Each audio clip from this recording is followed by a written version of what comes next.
Hello and welcome to Man's Model Moments.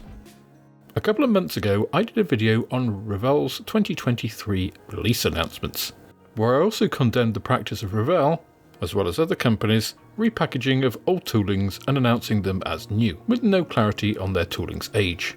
As some people thought that was harsh, I followed up a couple of weeks ago with an unboxing review of a Revell kit that demonstrated this practice, the 53-year-old Corsair F4U-1A, which I bought last Christmas, but is still being sold for over £30 in various outlets in the UK, including large chain craft shops like Hobbycraft.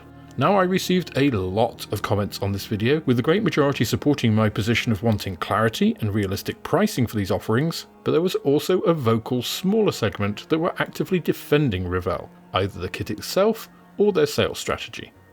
These ranged from mild rose-tinted views of building the kit to vociferous condemnation of manufacturers like Tamiya and Trumpeter. Now, I can't tell anyone what to do with their money, nor would I want to. But if you're one of those that thinks that £32 for a 53-year-old tooling that's been kicked around the workshop is a good buy, then boy do I have some cryptocurrency opportunities for you. Just get in touch by email. The address is itsascam@scam.com, or call my Nigerian associate, Dr. Mugabe Alandro, who is keen to release your recent tax rebate of $1 million. On a more serious note, I want to give you a final example of why I think this is a scurrilous practice, and then I promise I'll leave the subject alone, at least for the next few videos. I also wanted to address another point that some people think I was making, and that is that all Revell kits are garbage, which is actually not something I believe to be true. In order to demonstrate all of that, I'm going to unbox Revell's 1/32nd scale Supermarine Spitfire Mk IXc and give some side-by-side comparisons with the Corsair I unboxed before. So first of all, let's look at price. I actually bought the Spitfire at the same time as the Corsair, from the same outlet, so this is absolutely a fair comparison. Both kits are by Revell, are original toolings, and are the same scale. I paid £18.50 for the Spitfire, though it is normally £35.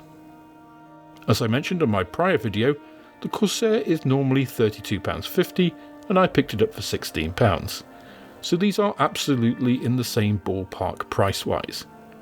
I'm sure there are those who will say, oh, I can get the Corsair for a dime and a moon pie, but that's not really what we're talking about here. This is a direct comparison from the same store. So let's have a look at the Spitfire. This is proclaimed to be a level 5 kit, which I recently learned just really refers to the number of parts included, so it's something of a nonsense rating. But even so, it's got 154 parts, which is quite a lot. The box features some nice artwork and is quite enticing. It is unfortunately Revell's typical end-opening box, which I hate because you can't restore your build in it. What's inside is what's important though, and you do seem to get a lot of stuff. We have 4 bags of sprues, including one for the transparencies, and we'll come to these shortly. Looking at the instruction book, I can't help but notice this is completely different from what the Corsair offers. Side by side, it's a stark contrast. So imagine I bought the Spitfire kit first, and then go back and buy the Corsair. I'm going to wonder what the hell is going on. So let's put that aside for a second and take a closer look at the Spitfire instructions. Now, aside from the full colour cover, when we open the booklet up, we are straight away presented with more colour and some really clear instructions on different techniques. We also have the decal sheet, which isn't protected by its own bag, but it is folded up into this sheet that no one ever reads.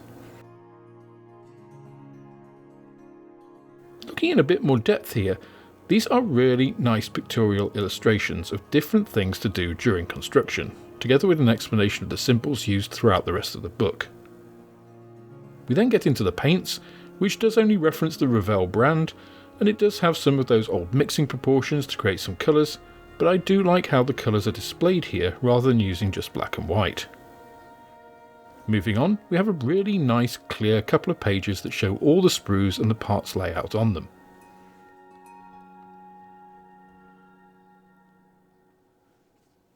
Moving on to construction, and we start with the cockpit as usual, but here I'm feeling a big difference between this and the Corsair, so let's just bring that in here. So these are the equivalent pages to those I've just gone over for the Spitfire. just a huge wall of tiny text and 5 black and white drawings with the same symbols explained in half a page as well. A page on paints, and here you can see how printing in colour just makes things pop and makes it seem easier. Even if it's not, it does feel that way. Even things like the sprue tree references are markedly different. The Corsair's is very small and cramped, making it difficult to reference, whereas the Spitfire ones are much larger and clearer. Moving on to the cockpit construction, what the Corsair puts into a single simple exploded step, the Spitfire covers over more than 2 sides of the booklet and 17 individual steps. Even then, that doesn't cover it, since the Spitfire has an additional 5 steps for the cockpit wall items before you can seal up the fuselage. The rest of the instructions are very well laid out and clear, covering options and individual sub-assemblies along the way, and the pale blue background with yellow callouts is very pleasing on the eye. Optional versions, for example in the clip wings here, are very obvious. You also have positioning options for things like flaps, which again is clearly called out here. It's also obvious that there's a wealth more detail than on the Corsair, just from the parts indicated on the instructions. Moving to the painting schemes and decaling options here, you have 2 lovely full colour 4-view plans of the painting and decal placement, which are about as good as it gets. Obviously, placing these side by side with the Corsair, there's just no comparison between the clarity and quality of the 2 different painting overviews. A side-by-side comparison of the 2 decal sheets is very favourable, although the Spitfire sheet is a little larger and more comprehensive. That's because these 2 sheets were produced at very similar times. In fact, there were just 4 years between the printing design of these sheets, so it's unsurprising that their quality is similar. The only small difference here is the instrument panels, where the Spitfire decal arguably looks a bit better than the Corsair one. Now onto the actual parts on the sprues themselves. Taking the port fuselage here, you can see the part is an eggshell finished light grey plastic with delicately recessed panel lines and rivet detail, and really this is exactly what you'd expect from a modern tooled kit. The inside has a little cockpit sidewall detail, but the majority of that will be in additional parts as we saw in the instructions. Looking at the lower wing, again this is very well cast, with some areas being extremely fine, such as these areas by where the flaps go. Moving to the upper wings, these again look well cast, although for some reason Revell have made a mistake here and cast a tear-shaped bulge for the wheel wells. On the underside we have some cast wheel well detail, which is also nice. Moving to the first of the detail sprues, we have an optional centerline bomb, as well as parts for both standard and fishtail exhausts, split to allow hollow vents.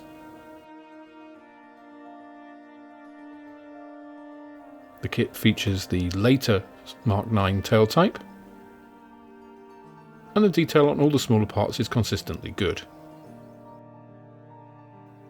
The second detail sprue has the instrument panel and cockpit bulkheads, which actually have the lightning holes cast in, something not even some of Airfix's 1/24 scale Spitfire bulkheads had.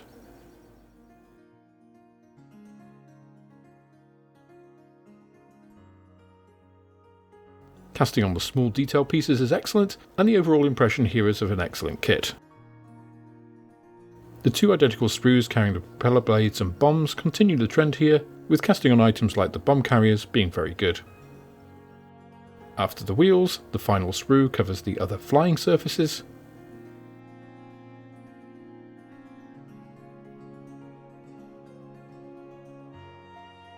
as well as some of the other cockpit elements,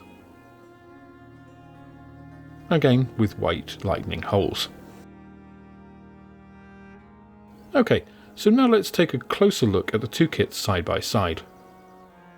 So as you can see here, the fuselage sections are roughly comparable in length, though the Corsair is a much beefier bird.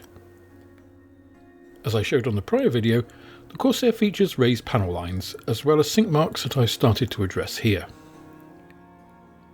You should also be able to see the multiple raised rivets.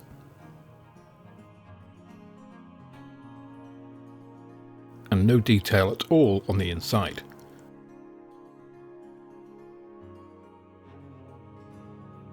As we just saw, the Spitfire is smooth with no defects and gently engraved panel lines and rivets.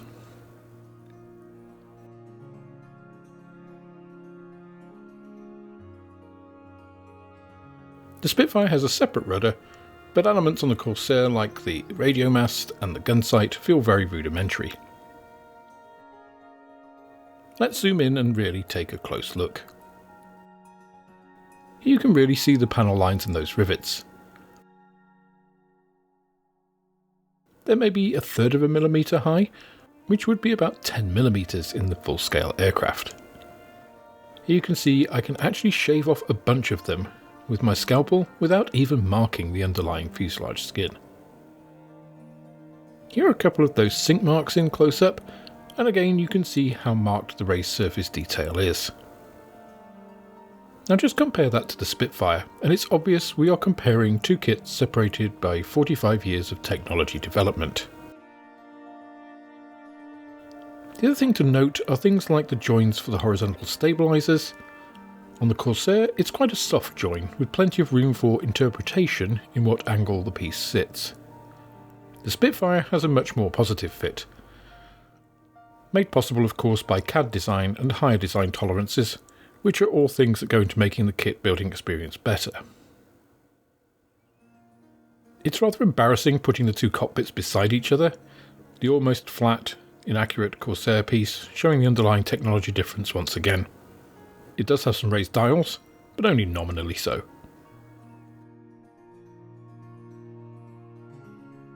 The Spitfire panel is at the other end of the spectrum, looking accurate and well defined. The framing is worth mentioning again.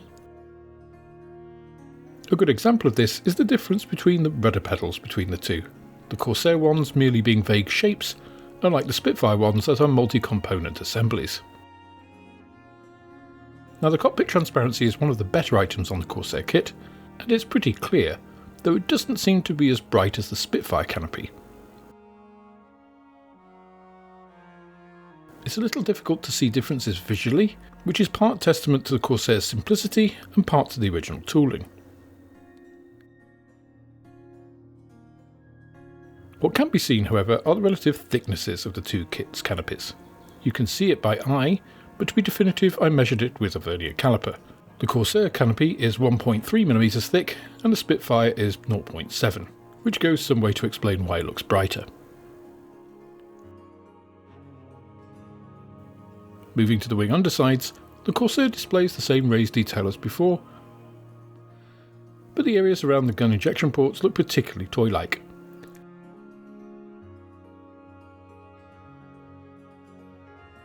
This is even more apparent when you see the Spitfire's wing underside. The top of the wing predictably tells the same story, with the Corsair looking positively toy-like by comparison with the Spitfire, despite the latter's inaccurate wing bulge. As an aside, these tear-shaped bulges were seen on later Spitfire marks with 3-spoke wheels which had wider tyres. Dunlop stopped making the thinner tyres post-war, meaning many restored Spitfires were retrofitted with the wing bulge to keep them flying, and I expect that's where Revell's mistake crept in. Comparing the undersides of the two wings, you can see the difference in general and optional detail, as well as the general technology and finesse of the castings. The 4-spoke wheels of the Spitfire here are cast with through cutouts, which should be the case for the Corsair, but of course it isn't, despite the much larger wheels. So what can we conclude from this comparison? Well, the first thing is that Revell are absolutely capable of producing first-class kits, as this Spitfire demonstrates. The detail and finesse of the casting are excellent, the number of parts and engineering is first class, and the comprehensive, clear and colourful instructions and painting guides are delightful. The fact that they put all this together for £35, when Tamiya's equivalent is 3 times that price, is remarkable. Airfix's 1/48 scale kit, for example, is only £6 less. So that brings me back to my original point. If Revell are capable of building a newly tooled 1/32 scale model 6 years ago with comprehensive full colour instructions for £35, why are they also selling a 53-year-old tooling in the same scale for the same price right alongside it with nothing to really distinguish them externally? Is this just a coincidence? An honest mistake? Well, I think the answer here is a resounding no. Revell know exactly what they are doing, and this decision is not made by those who design or tool the models, or may have a passion for modelling in the company, but in an executive boardroom by people looking at Excel charts and profit and loss sheets. This is pure cynicism, and we shouldn't accept it. The outlets that hold these models are catering to a non-expert customer who isn't aware of this practice, which is why it continues, because if it only happened through specialised channels, no one would buy them, and so the company wouldn't market them. Now, the interest I have in this personally is that I want more people to come into our hobby, and shady business practices like this put people off. It's also really bad for Revell. As many of you viewers have commented, they don't trust Revell. Many haven't bought a kit for them in years, and many more don't consider them at all. That is not a great brand image to have. Just ask Airfix, who used to be right up there with Revell in this category.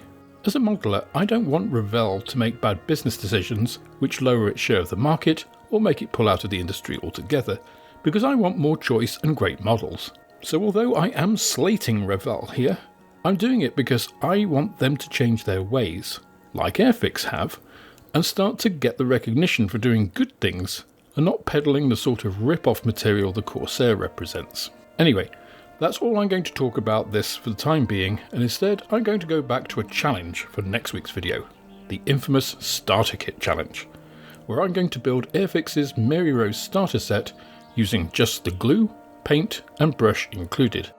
So make sure you're subscribed to the channel and have the notification bell set to all so you get alerted when that one's out.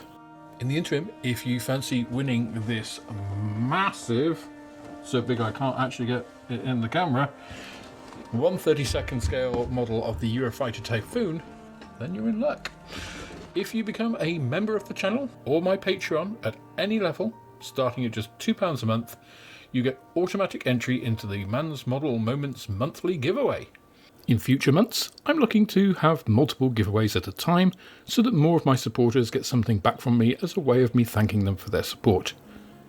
Higher level membership also comes with its own rewards, like stickers, this mug, and even a t-shirt.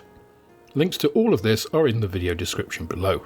Of course, if you're not in a position to support me in this way, but want more content, head on over to your favourite podcasting app and find Beyond the Box, my new modelling podcast with my co-host Moss from Moss 6510 Models. Lastly, let me thank my wonderful supporters who make videos like this possible. You guys are absolutely the best. That's all for this instalment of Man's Model Moments.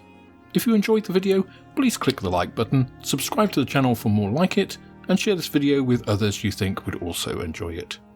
You can also follow me on Instagram, Twitter and Facebook, and if you're feeling generous, then I also have a Patreon, which is absolutely the best way of helping me to grow the channel and produce more content like this. With that, I hope you have plenty of modelling moments of your own, and I look forward to welcoming you on the next video.